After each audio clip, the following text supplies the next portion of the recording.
स्पष्ट करना चाहूंगा कि हमारी सरकार, प्रधानमंत्री नरेंद्र मोदी जी जिनके नेतृत्व में और माननीय रक्षा मंत्री आदरणीय राजनाथ सिंह जी के मार्गदर्शन में पूर्व सैनिकों के प्रति, उनके परिवारों के प्रति, उनके कल्याण के लिए, उनकी हर समस्या सुलझाने के लिए हम कटिबद्ध हैं।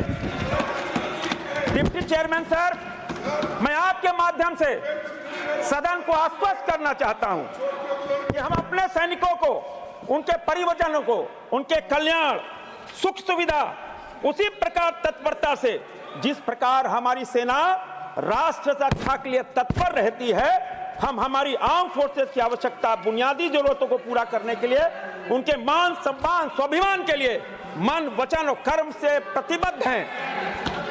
क्योंकि सुनिए, मैं आपका भी जवाब दे रहा हूं, क्योंकि हमारे सैनिक, वेटरन्स, सभापति महोदय, हमारे सैनिक, पूर्व सैनिक, 140 करोड़ देशवासी नेशन फर्स्ट, राष्ट्र प्रथम के भाव से काम करते हैं। और तभी अटल बिहारी वाजपेयी जी ने कहा था, ये वंदन की भूमि, अभिनंदन की भूमि है, ये तर्पण की भूमि है, अर्पण की भूमि है। यहाँ की गंगा, यहाँ की नदी गंगा है, यहाँ का कंकड़ संकर है। हम जिएंगे तो भारत के लिए, मरेंगे भी तो भारत के लिए।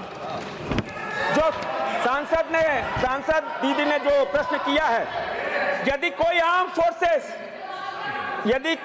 Forces personal invalid out of service account की डिसेबिलिटी हो, यानी उसने अपने नॉर्मल कार्यकाल के पहले किसी डिसेबिलिटी के कारण मिलिट्री सर्विस से बाहर कर दिया जाता है, वह डिसेबिलिटी और मिलिट्री सर्विस को या तो एट्रीब्यूट हो या एग्रीगेटेड हो, तो ऐसे व्यक्ति को डिसेबिलिटी पेंशन दी जाती है। ऐसे हालात में यदि उस व्यक्ति ने मिनिमम रिक्वायरमेंट पेंशनेबल सर्विस ना भी की हो, उस समय तक की सर्विस को वेटेज देते हुए एक सर्विस एलिमेंट कैलकुलेट किया जाता है और उसकी डिसेबिलिटी को देखते हुए डिसेबिलिटी एलिमेंट कैलकुलेट किया जाता है। इन दोनों एलिमेंट को जोड़कर ऐसे व्यक्ति को डिसेबिलिटी पेंशन देने का प्रावधान है। एक दूसरी श्रेणी में भी जिसमें डिसेबिलिटी एलिमेंट दिया जाता है, यदि कोई आर्म फोर्सेस पर्सनल अपना नॉर्मल कार्यकाल पूरा करके सेवानिवृत्त हो जाता है, रिटायर हो जाता है, तो डिसेबिलिटी या इंपैयरमेंट जो 20% उससे अधिक है, या मिलिट्री सर्विस को एट्रीब्यूट या उससे एग्रेवेटेड हो, तो ऐसे व्यक्ति को सर्विस पेंशन के साथ साथ डिसेबिलिटी एलिमेंट या इंपैयरमेंट रिलीफ भी दिया जाता है। क्योंकि इन व्यक्तियों ने अपना नॉर्मल सर्विस कार्यकाल पूरा कर लिया है, इसलिए उन्हें नॉर्मल सर्विस पेंशन दी जाती है, और यदि डी हो तो इस डिसेबिलिटी एलिमेंट भी दिया जाता है। मगर यह ध्यान में रखने की बात है कि डिसेबिलिटी पेंशन नहीं है। इन दोनों प्रोविजनों में well laid out of procedure है और रूल्स है, इन प्रोसीड्योर और रूल्स के अनुसार ही उनको दिया जाता है। धन्यवाद। Second supplementary, Mania Sagarika ji, second. So I thank the honorable minister, but that was not really an answer to my question. It seemed he was busy making a political speech. Maybe he should prepare better for questions relating to the defense ministry. So my question was on why the defense ministry keeps challenging petitions of disability. My second supplementary. The government has shifted pension dispersal to the Sparsh portal. However, this portal suffers from repeated glitches, and elderly veterans are placed in a great deal of inconvenience. Is the ministry planning to make the Sparsh portal more user-friendly for pensioners, and by when can we expect these improvements? Thank you.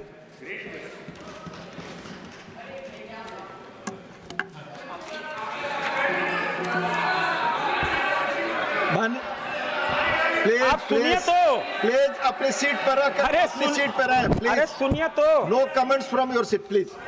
आप बोले। उपसभापति महोदय, no comment will sit. जो माननीय सांसद ने जो प्रश्न पूछा है, जब से स्पर्श पोर्टल हम जब लाए हैं, इसको है स्पर्श सिस्टम फॉर पेंशन एडमिनिस्ट्रेशन रक्षा एक ट्रांसपेरेंट पेंशन ऑनलाइन सेक्शन है।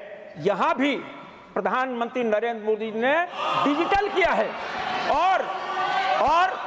और मैं कहना चाहूंगा, ये वेटरन भाइयों और उनके परिवार को पोर्टल में पेंशन की अपनी एलिजिबिलिटी और उसका डिटेल्स को रियल टाइम में देख पाने में सहयोग करती है, जो कि पुराने मैनुअल सिस्टम में नहीं है। और अब जब वे पुराने सिस्टम में दर्ज किए अपने डाटा को स्पर्श में देख सकते हैं, तो उन्हें अपने डाटा का डिस्क्रिप्शन पता चलती है कि वो शिकायत के माध्यम से डेटा सुधार के लिए आवेदन करते हैं। इससे शिकायतों की संख्या में वृद्धि हुई है। ये ट्रांसपेरेंट है, डिजिटल है और सिंगल विंडो सिस्टम है। परंतु इसका पॉजिटिव एस्पेक्ट यह है कि इससे इनके डेटा में सुधार करने का अवसर मिलता है, जो पहले पॉसिबल नहीं था। ये शिकायतें हमारी पेंशन विभाग के पास ऑनलाइन आती हैं, जिनका शीघ्र निवारण किया जाता है। पेंशन विभाग द्वारा अपने लेवल पार पर डाटा को अपडेट कर रहा है। इससे पेंशनर को पेंशन के रेट में आप ठीक कर दिया जाए, इसके ग्रीवांस जल्दी से रिजॉल्व हो सकेंगे और उसकी पेंशन अथवा फैमिली पेंशन स्मूथली चलती रहे। देश में हमारे पेंशन विभाग द्वारा 199 स्पर्श सेवा केंद्र चलाए जा रहे हैं। 199 भारतीय स्टेट बैंक, पीएनबी, एचडीएफसी जैसे कुल 14 बैंकों की शाखाओं के माध्यम से ऐसी सेवा प्रदान की जाती है। इसके अलावा कॉमन सर्विस सेंटर और India post payment bank outlets पर भी यह सेवा उपलब्ध है। उपसभापति महोदय, इन संस्थाओं के साथ पेंशन विभाग ने एमओयू साइन किया है। इन केंद्रों में पेंशनर पर अपनी पेंशन से संबंधी जानकारी प्राप्त कर सकते हैं और अपनी पेंशन डाटा के सुधार के लिए कार्य कर सकते हैं। स्पर्श पोर्टल से शिकायत दर्ज करने के अलावा पेंशनर पोर्टल अथवा ईमेल के माध्यम से अपने पेंशन संबंधी ग्रीवांस भेज सकते हैं। इन शिकायतों को नियमित रूप से मॉनिटरिंग की जाती है। मिनिस्ट्री के department of ex serviceman welfare नई दिल्ली और पेंशन कार्यालय प्रयागराज से एक डेडिकेटेड पेंशन ग्रीवांस सेल है, जहां पेंशनर अपनी पेंशन संबंधी समस्या का हल करा सकते हैं। स्पर्श पोर्टल के स्थापना के समय से ही हम कह सकते हैं अब तक पोर्टल बिल्कुल अच्छी तरह चल रहा है। माननीय सांसद ने जो इस प्रश्न उपसभापति महोदय माननीय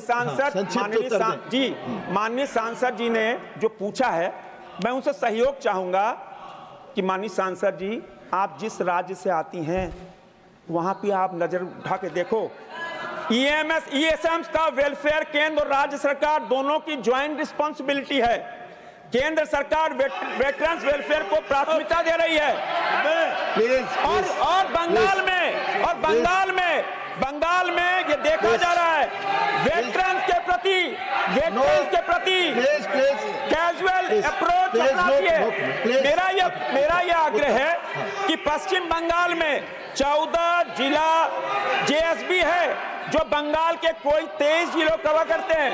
9 जिलों में जिला सैनिक बोर्ड नहीं है। मेरा आग्रह है कि वो बंगाल में 9 जिलों में जिला सैनिक बोर्ड बनवाएं।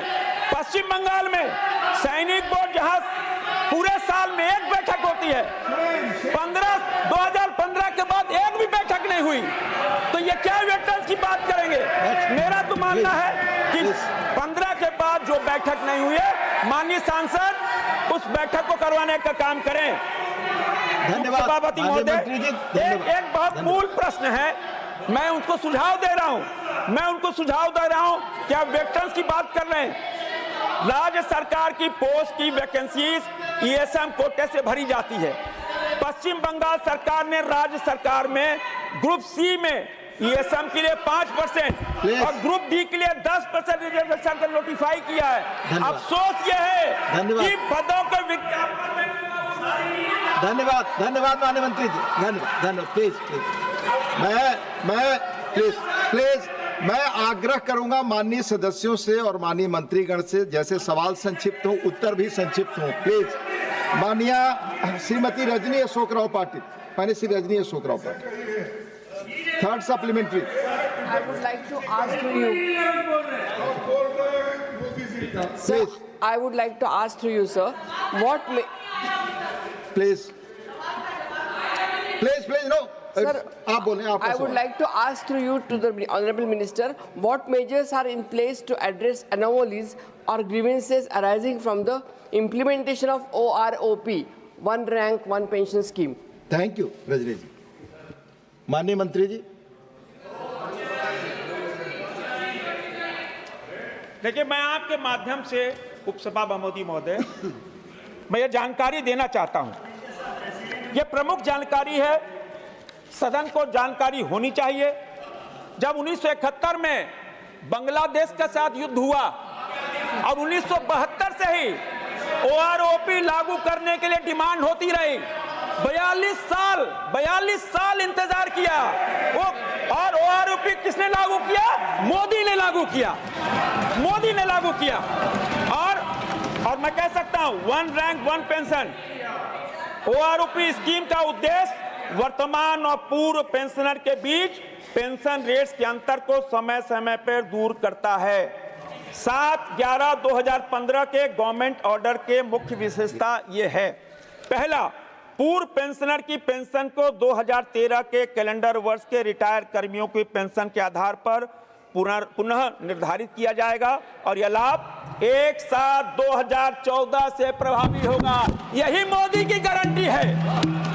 सभी पेंशनर की पेंशन 2013 में समान रैंक और समान सेवा अवधि के साथ रिटायर कर्मियों की मिनिमम और मैक्सिमम पेंशन के एवरेज के आधार पर पुनः निर्धारित की जाएगी। यही मोदी की गारंटी है। जो पेंशनर एवरेज से अधिक पेंशन प्राप्त कर रहे हैं, उनकी पेंशन को प्रोटेक्ट किया जाएगा। बकाया राशि 4 समान छमाही किस्तों में दी जाएगी। हालांकि सभी पारिवारिक पेंशनर, जिसमें स्पेशल पारिवारिक पेंशन प्राप्त करने वाले और वीरता पुरस्कार विजेता शामिल हैं, उनको एक ही किस्त में बकाया राशि पूरी पेमेंट कर दी जाएगी। पेंशन हर 5 साल में पुनः निर्धारित की जाएगी। पिछले और वर्तमान पेंशनर्स की पेंशन दरों के बीच गैप को हर 5 साल में OROP के तय नियम के अनुसार ब्रिज किया जाता है। OROP 1 लागू होने के बाद पुराने और नए रिटायर्ड सैनिकों के पेंशन का अंतर काफी कम हुआ।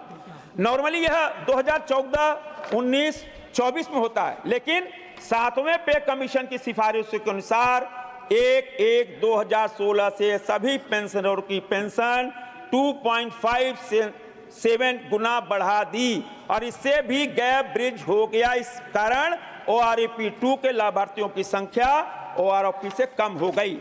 OROP से जितनी भी मांगे हमारे सैनिकों की थी, उन सभी मांगों को सुलझा दिया गया है। हमारे आदरणीय रक्षा मंत्री राजनाथ सिंह जी बैठे हैं, उनके नेतृत्व में हम कमिटेड हैं। जैसा कि आपको ज्ञात होगा कि 5 साल में इसे रिवाइज किया जाता है। अब तक 1,24,000, लिख लीजिए, 1,24,000 करोड़ रुपया दिया। 1,24,000 करोड़ रुपया। धन्यवाद। माननीय श्रीमती जया बच्चन जी, प्लीज।